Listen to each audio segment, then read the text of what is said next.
नमस्कार, मैं जितेंद्र चतुर्वेदी। इंडिगो पर सबसे बड़ा एक्शन होने जा रहा है और ये इसलिए कह रहा हूं चूंकि जो कुछ इंडिगो कर रहा है उस पर सीधी पीएमओ की नजर है और जिस तरह की रिपोर्ट पहुंच रही है उससे इतना साफ दिखाई दे रहा है कि पीएम बहुत नाराज है इस बात को लेकर कि कैसी लीपापोती इंडिगो कर रहा है। अब बड़ी चीज यह है कि वो कौन सी चीज इसने की है।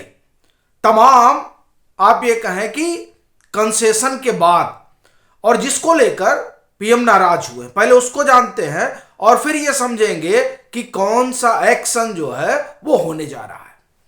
पहली चीज तो जब ये तमाम बातें बाहर आई कि साहब कैंसिलेशन वगैरह हो रहा है तो डीजीसीए ने, भारत सरकार ने कहा कि ठीक है, जिस कारण से तुम्हारी जो फ्लाइटें हैं वो रद्द हो रही हैं, तुम नहीं उड़ा पा रहे हो, उस कारण को हम फौरी तौर पर दूर करते हैं। यानी जो एक समय सीमा तय हुई थी कि साहब अगर कोई क्रू मेंबर जो है वो 7 दिन काम करता है तो उसे इतने समय की छुट्टी मिलनी चाहिए।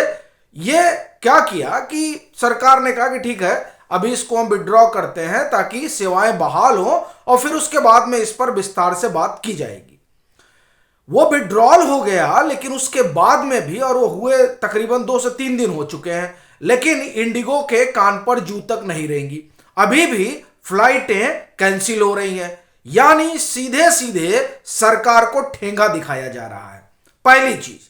दूसरा, इन्होंने क्या किया, इनको कारण बताओ नोटिस जारी हुआ था, इनको इतवार तक जवाब देना था। इतवार को इन्होंने कहा कि साहब हमको 1 दिन का और समय दे दीजिए। इनको समय दिया गया 1 दिन का और सोमवार को शाम 6 बजे इन्होंने कारण बताओ जो नोटिस जारी हुआ था उसका जवाब भेजा और उस जवाब में सिर्फ हीला हवाली की है।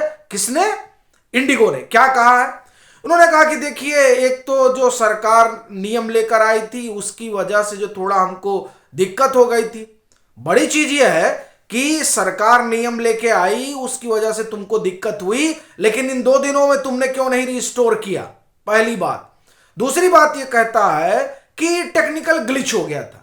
मतलब यह मूर्खतापूर्ण बात है कि कौन सा टेक्निकल ग्लिच चल रहा था, जिस टेक्निकल ग्लिच की वजह से तुम 2-2 हजार, 3-3 हजार, 5-5 हजार फ्लाइटें जो है वो जो तुम्हारी, यानी आप ये कहें कि जो रूट पर चलती थी, आप 3-3 हजार उड़ान भरते थे, वो सब अचानक ठप हो जाती हैं। ऐसा कौन सा टेक्निकल ग्लिच आ गया था भाई? रोज तुम 400-500 जो है तुम्हारी जो फ्लाइटें हैं वो रद्द हो जाती है। ये क्या तरीका है? अच्छा, कारण बताओ नोटिस में ये बता रहा है कि ये टेक्निकल ग्लिच है।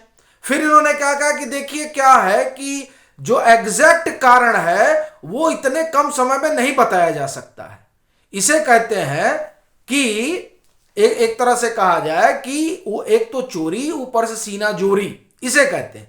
भाई आप जवाब दे नहीं रहे हो ठीक से और कह रहे हो कि 15 दिन में, मतलब वो 2 दिन में हम इसका जवाब नहीं बना पाएंगे, जो सीधे सीधे दिखाई दे रहा है।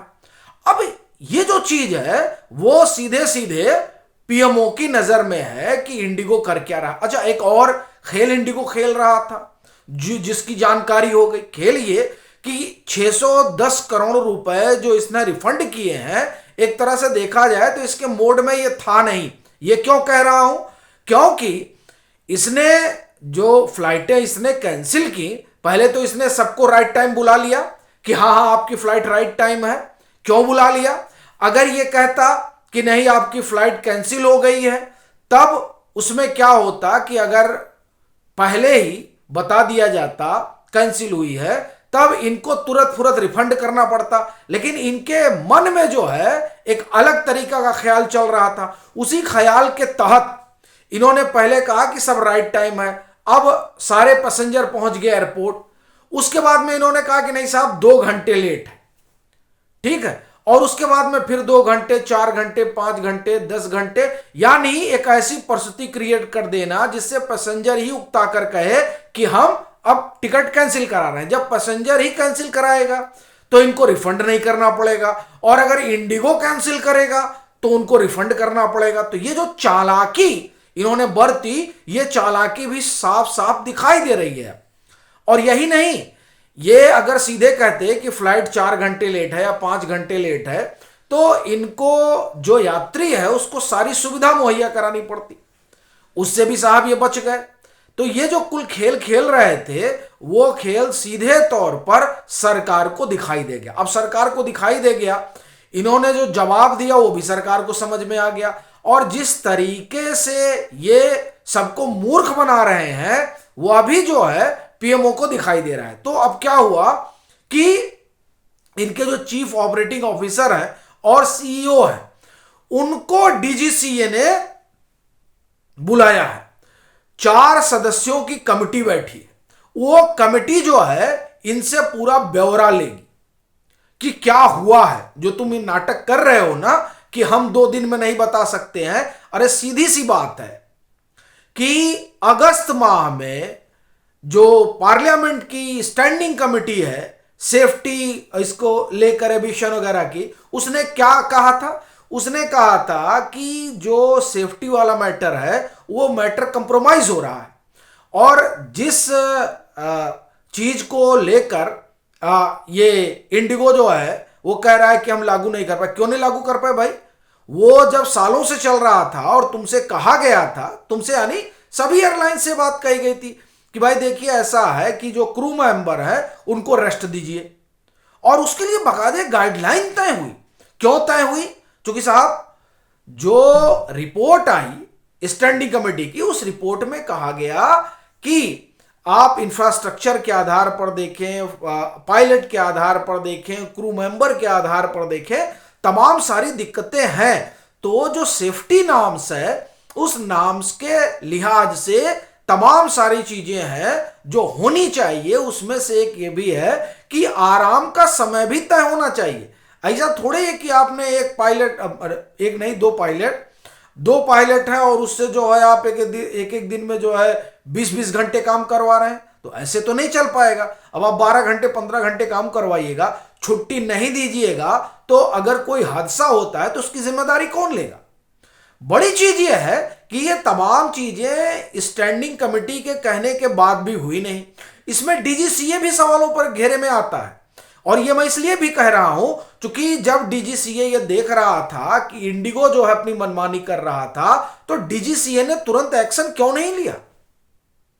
ये एक बड़ी बात है, और मुझे लगता है कि इस लिहाज से जो भारत सरकार है उसको डीजीसीए के डायरेक्टर के बारे में सोचना चाहिए और इन लोगों को बर्खास्त कर देना चाहिए।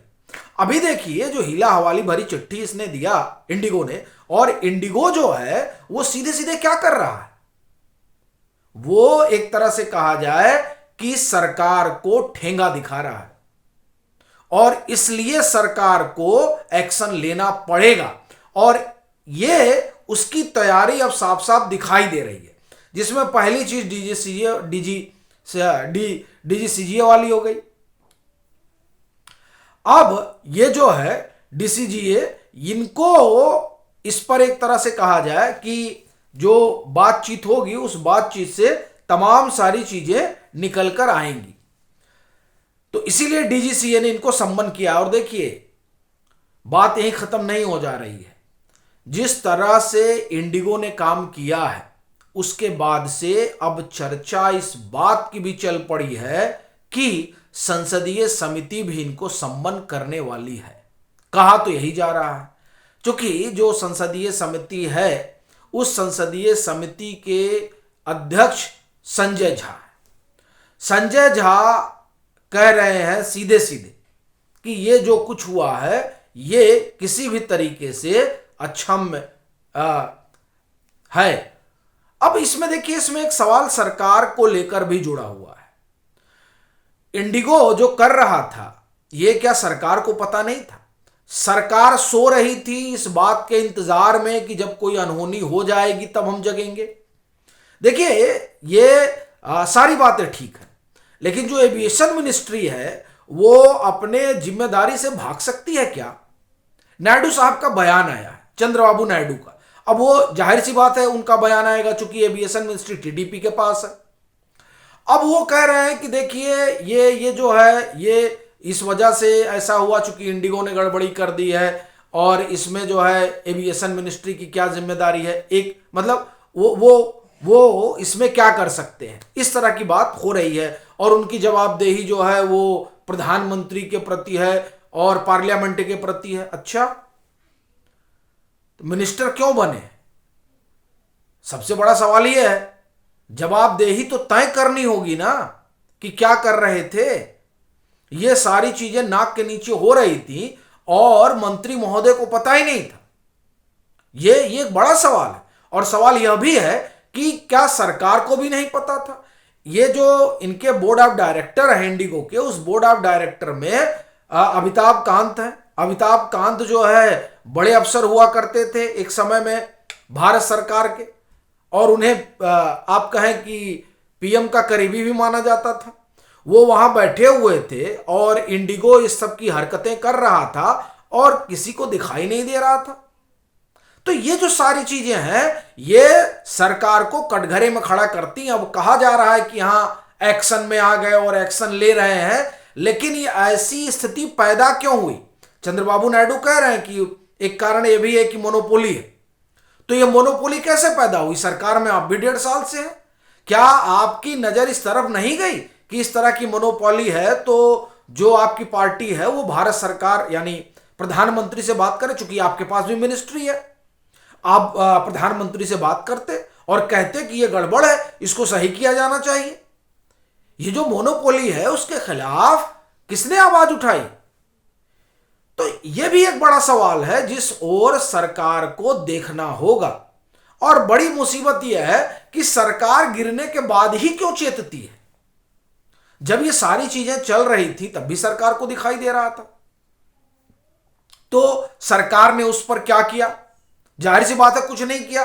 खाली स्टैंडिंग कमेटी की रिपोर्ट आई और रिपोर्ट में कह दिया गया कि ये नाम्स नहीं फॉलो किए जा रहे हैं, वो नाम्स नहीं फॉलो किए जा रहे हैं। लेकिन उस नाम्स को फॉलो कराने के लिए किया क्या गया? कुछ नहीं किया गया। अगर कुछ किया गया होता तो जिस तरीके से हुआ है पिछले सप्ताह भर में वो तो नहीं होता साहब। और सबसे बड़ी बात यह है, एक ऐसे दौर में हुआ जब रूस के राष्ट्रपति व्लादिमीर पुतिन भारत में थे। तो ये जो चीजें हैं वो सरकार को भी कटघरे में खड़ा करती हैं कि इस तरह की परिस्थितियां पैदा कैसे हुई। लेकिन बड़ी चीज यह है कि सरकार उनसे सीख रही है और यह माना जा रहा है कि इंडिगो का अब चल पाना मुश्किल है जिस ढर्रे पर वो चलना चाहते हैं उस पे। इसीलिए कहा जा रहा है कि इनकी उल्टी गिनती शुरू हो चुकी है, चूंकि डीजीसीए ने सम्मन कर दिया है कारण बताओ नोटिस के बाद, और संसदीय समिति भी इनको सम्मन करने वाली है। और साथ ही साथ इनको यह भी कहा जा रहा है, जिस तरह की चर्चा है, कि इनके कई सारे रूट बंद होंगे। यानी जो इनको लगा था कि हमारे बिना कुछ नहीं होगा, तो सरकार अब ये करने जा रही है कि तुम्हारे बिना सब कुछ हो सकता है। तो ये तमाम सारी बातें हो रही हैं। बाकी आपकी अपनी क्या राय है जरूर साझा करिएगा।